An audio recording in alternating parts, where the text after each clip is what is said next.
देखिए, पॉलिटी की पहली क्लास में डिस्कस कर चुका हूँ, जिसमें मैं भारतीय संविधान के अंतर्गत भाग 1 जिसमें अनुच्छेद 1 से 4 तक के अनुच्छेदों को डिस्कस कर चुका हूँ।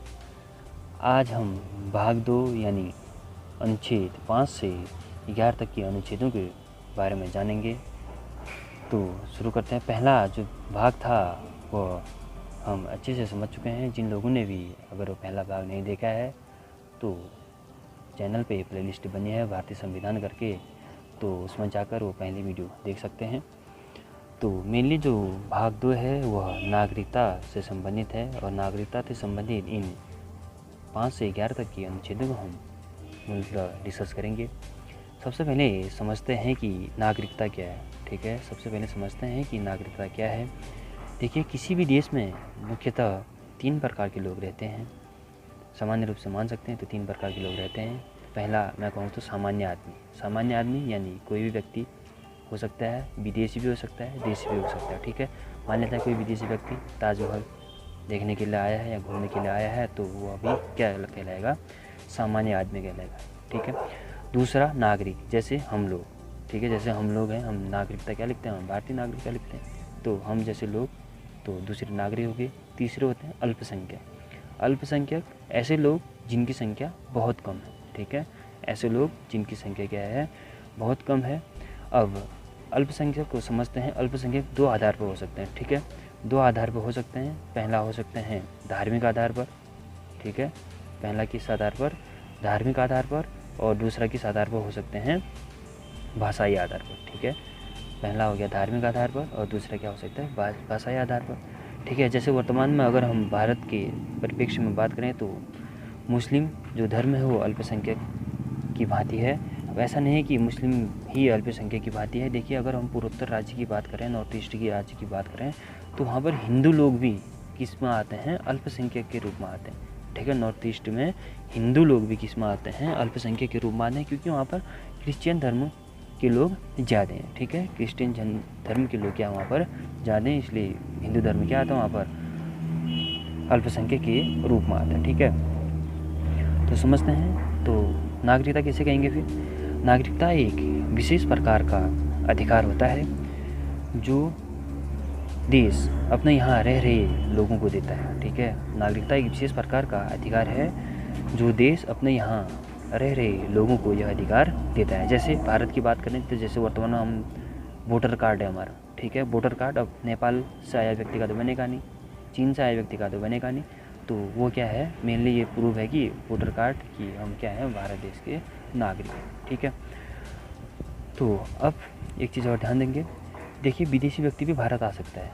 ठीक है, विदेशी व्यक्ति भी भारत आ सकता है, घूम सकता है। ठीक है, लेकिन किसी भी भारतीय उच्च पद पर नहीं रह सकता है। जैसे भारतीय उच्च पद का मतलब राष्ट्रपति का चुनाव नहीं लड़ सकता है, प्रधानमंत्री का चुनाव नहीं लड़ सकता है, वोट नहीं डाल सकता है। तो ये होते हैं नागरिकता। ठीक है, तो नागरिकता की चर्चा संविधान के 22 भागों में से, ठीक है, संविधान के 22 भागों में से भाग 2 में दिए गए हैं, जो अनुच्छेद 5 से 11 तक बने थे। ठीक है, 5 से 11 तक इनमें क्या दिया गया है, नागरिकता से संबंधित वर्णन किया गया है। तो सबसे पहले मैं समझते हैं फिर अनुच्छेद 5। ठीक है, ध्यान से समझेंगे। अनुच्छेद 5 क्या कहता है, संविधान के प्रारंभ में नागरिकता। ठीक है, संविधान के प्रारंभ में नागरिकता। अब संविधान के प्रारंभ में नागरिकता से क्या समझे कि जब संविधान लागू हुआ, यानी 26 जनवरी 1950। ठीक है, 26 जनवरी 1950 को जब हमारा संविधान लागू हुआ तो उसमें क्या कहता है कि संविधान के प्रारंभ में नागरिकता। तो इसमें भी हमें 2 प्रकार से, मूलतः 3 प्रकार से हमें यह नागरिकता के बारे में बताता है। अनुच्छेद 5 पहला बोलता है उसका जन्म भारत में। ठीक है, देखिए 26 जनवरी 1950 को अब क्या बोला गया है कि उसका जन्म क्या होना चाहिए, भारत में हो। और दूसरा क्या कहते हैं, उसके माता पिता का जन्म भारत में हुआ हो, या तो अगर उसका जन्म नहीं होता तो उसके माता पिता का जन्म क्या होता है, भारत में हुआ हो। और तीसरा क्या कहते हैं, संविधान लागू होने के 5 वर्ष पहले। अब संविधान जो लागू हुआ यानी कि 26 जनवरी 1950 से 5 वर्ष पहले उसका जन्म कहाँ पर हो, भारत में हो, तभी वो क्या होगा, भारत के संविधान कहने का मतलब भारत का क्या होगा, नागरिक होगा। ठीक है, तो संविधान के प्रारंभ में नागरिकता समझ गए। पहला क्या कहता है, संविधान के प्रारंभ में नागरिकता के अंतर्गत उसका जन्म क्या हुआ हो, भारत में हुआ हो, उसके माता पिता का जन्म कहाँ हुआ हो, भारत में हुआ हो, और संविधान लागू होने से 5 वर्ष पहले क्या कहते हैं वो क्या रह रहा हो, भारत में रह रहा हो। ठीक है, यह पहला जो अनुच्छेद 5 पढ़ा हमने, संविधान में प्रारंभ में नागरिकता की बात करता है। ठीक है, और मेनली ये याद रखेंगे, ये जो संविधान के प्रारंभ है, नागरिकता में प्रारंभ का मतलब 26 जनवरी 1950 की बात करता है। ठीक है, अब अगला अनुच्छेद यानी कि अनुच्छेद 6 है। अब अनुच्छेद 6 में क्या कहता है, पाकिस्तान से भारत आए लोगों की नागरिकता। ठीक है, जो पाकिस्तान से जो भारत आए उन लोगों की नागरिकता का उल्लेख इसमें गया अनुच्छेद 6 में है। तो ये समझते हैं। अब सभी को बता दूं कि भारत सरकार ने जो आज़ादी यानी कि 15 अगस्त 1947 के जस्ट 1 साल बाद, ठीक है, 1 साल बाद, तो लगभग 1 साल बाद कह सकते हैं कि एक परमिट कानून बनाया। ठीक है, एक परमिट कानून बनाया जिसके अंतर्गत कहा गया कि यदि आप पाकिस्तान से भारत आ रहे हैं, ठीक है, यदि आप कहाँ से, पाकिस्तान से भारत आ रहे हैं, तो उस परमिट कानून का आपको क्या करना पड़ेगा, लाभ, कहने का मतलब परमिट कानून का आपको क्या करना पड़ेगा, प्रयोग करना पड़ेगा या उसका पालन करना पड़ेगा। तो इसमें जो भी 19 जुलाई 1948, ठीक है, यह जो मेन कानून लगा था, क्या लगा था, 19 जुलाई 1948 को जो परमिट कानून बताया, परमिट कानून लागू हुआ था। इसमें ये कहा गया कि अगर जो 19 जुलाई 1948 से भारत आए, ठीक है, 19 जुलाई 1948 से भारत आए हैं, तो वो क्या होगा, वो भारत का नागरिक होगा। ठीक है, क्या होगा, 19 जुलाई 1948 से पहले अगर वो भारत में रह रहा है तो क्या होगा, भारत का नागरिक होगा।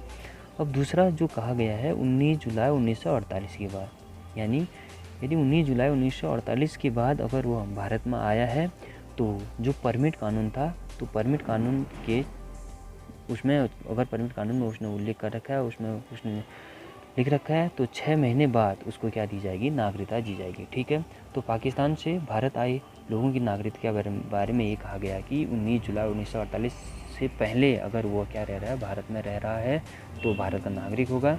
यदि 19 जुलाई 1948 के बाद अगर वो भारत आता है तो उसे 6 महीने के बाद क्या मिलेगी, भारतीय नागरिकता मिलेगी, मेनली ये कहता है। ठीक है, अब अनुच्छेद 7 को समझते हैं। अब अनुच्छेद 6 में क्या था, पाकिस्तान से भारत आए लोगों की, और अनुच्छेद 7 क्या कहता है, भारत से पाकिस्तान गए लोगों की नागरिकता। ठीक है, अब पाकिस्तान से भारत आए लोगों की नागरिकता तो बता दी, कैसे नागरिक मानेंगे हम भारत का। अब भारत से जो लोग पाकिस्तान गए हैं उनकी नागरिकता कैसे हम समझेंगे कि वह भारत का नागरिक कैसे बन सकता है। ठीक है, अब 1 मार्च 1947, ये डेट याद रखेंगे। ठीक है, 1 मार्च 1947, ठीक है, 1 मार्च 1947 की डेट आप याद रखेंगे। इसमें कहा गया है कि यदि 1 मार्च 1947 के बाद कोई भी व्यक्ति पाकिस्तान गया हो, ठीक है, कोई भी व्यक्ति पाकिस्तान गया हो किंतु वापस आना चाहता है, ठीक है, ध्यान से सुनना, 1 मार्च 1947 के बाद यानी कोई व्यक्ति पाकिस्तान गया है किंतु वह वापस आना चाहता है, तो क्या होगा, उसका 6 माह का रजिस्ट्रेशन होगा। ठीक है, 6 माह का क्या करना पड़ेगा, उसे रजिस्टर करना पड़ेगा। उसी के बाद 6 महीने के बाद ही उसको क्या मिलेगी, नागरिकता मिलेगी। ठीक है, मेनली यह साथ यह कहता है कि जब 15 अगस्त 1947 को भारत आज़ाद होने वाला था, तो कुछ लोगों को इसकी भनक पहले लग गई थी कि हम अलग होंगे तो हम भारत में न रह के हम किस में रहेंगे, पाकिस्तान में। तो फिर बाद में उनका मन हुआ कि हम पाकिस्तान में नहीं रहना चाहते हैं, कि भारत में आते हैं। तो इसके लिए संविधान निर्माताओं ने एक कानून बनाया, कहने का मतलब अनुच्छेद 7 को जोड़ा गया, और उसमें क्या कहा कि 1 मार्च 1947 के बाद कोई भी व्यक्ति अगर भारत आना चाहता है तो उसे क्या करना होगा, 6 महीने का रजिस्ट्रेशन करना होगा। 6 महीने के रजिस्ट्रेशन के बाद ही उसे क्या मिलेगी, भारत की नागरिकता मिलेगी। ठीक है, आया समझ में। तो अनुच्छेद 6 क्या था, पाकिस्तान से भारत आए लोगों की, और अनुच्छेद 7 क्या कहता है, भारत से पाकिस्तान गए लोगों की नागरिकता। देखिए अगला अनुच्छेद यानी कि अनुच्छेद 8 को समझते हैं। इसमें क्या कहा गया है कि भारत के बाहर जन्मे या रह रहे बच्चा, ठीक है, भारत के बाहर जन्मे या रह रहा बच्चा भारत का नागरिक होगा यदि उसके माता पिता क्या होंगे, भारतीय होंगे। ठीक है, ये कहा गया है, क्यों ये इसलिए कहा गया है क्योंकि अब उस समय भारत में ही, अब आप जानते हैं कि भारत में ही सभी बड़े बड़े इंजीनियर जो डॉक्टर है वो विदेशों में नौकरी करते हैं, और डॉक्टर हैं, इंजीनियर हैं, राजदूत हैं, तो अब विदेश में नौकरी करते हैं तो फैमिली वहीं रहती है, तो वहीं पर उनके बच्चों का जन्म होता है। तो इस आधार पर ये कहा गया है कि जो भारत के बाहर जन्मे या रह रहे हैं बच्चे कि क्या होगा, भारत का नागरिक होगा यदि उसके माता पिता क्या होंगे, भारतीय होंगे। सिंपल से, ठीक है। तो भारत में के व्यक्ति जो विदेश में नौकरी कर रहे हैं, उसमें डॉक्टर भी हो सकता है, इंजीनियर भी हो सकता है, कोई भी हो सकता है, ठीक है। कि बच्चे अगर वहाँ पर होते हैं तो उनकी नागरिकता क्या होगी, भारतीय होगी, ठीक है। अगला अनुच्छेद यानी अनुच्छेद 9 को हम डिस्कस करेंगे। अनुच्छेद 9 क्या कहता है, विदेशी नागरिकता लेने पर भारत की नागरिकता समाप्त हो जाएगी, ठीक है। अब क्या कहता है कि यदि आप क्या करते हैं, मान लिया जाए हम क्या चले जाते हैं यहाँ से, मान लिया जाए पाकिस्तान या चीन चले जाते हैं, पर चीन चले जाएंगे तो हमारी नागरिकता स्वयं ही क्या हो जाएगी, समाप्त हो जाएगी, ठीक है। ये क्या कहता है, विदेशी नागरिकता अगर हमने ले ली, चीन गए और चीन की नागरिकता ले ली, तो हमारे देश की नागरिकता क्या होगी, स्वयं ही समाप्त हो जाएगी, ठीक है। तो अनुच्छेद 9 समझ में आया ना, क्या कहता है, जो अगर आप विदेशी नागरिकता लेते हैं तो आपकी नागरिकता क्या हो जाएगी, समाप्त हो जाएगी, ठीक है, ये कहता है। अब अनुच्छेद 10 क्या कहता है, देखते हैं।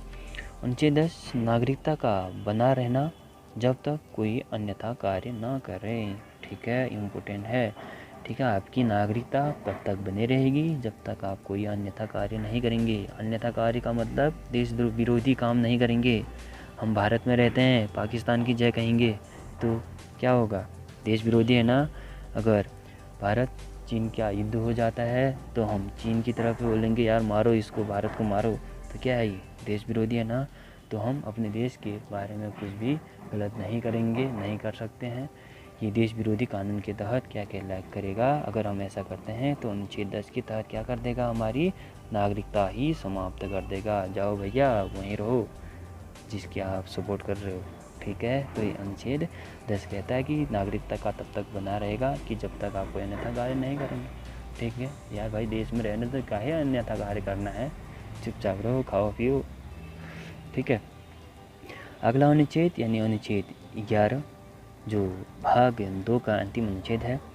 तो इसमें क्या कहता है कि नागरिकता का कानून संसद बनाएगी, ठीक है। नागरिकता से संबंधित जितने भी कानून होंगे वो कौन बनाएगी, संसद बनाएगी। अब संसद के अंतर्गत भी कौन, गृह मंत्रालय, ठीक है। एग्जाम में ऐसे करके क्वेश्चन पूछा जा सकता है कि नागरिकता से संबंधित कानून कौन बनाएगी। अगर वहाँ पर संसद ऑप्शन में नहीं मिलता है तो वहाँ पर क्या लगाएंगे हम, गृह मंत्रालय, ठीक है।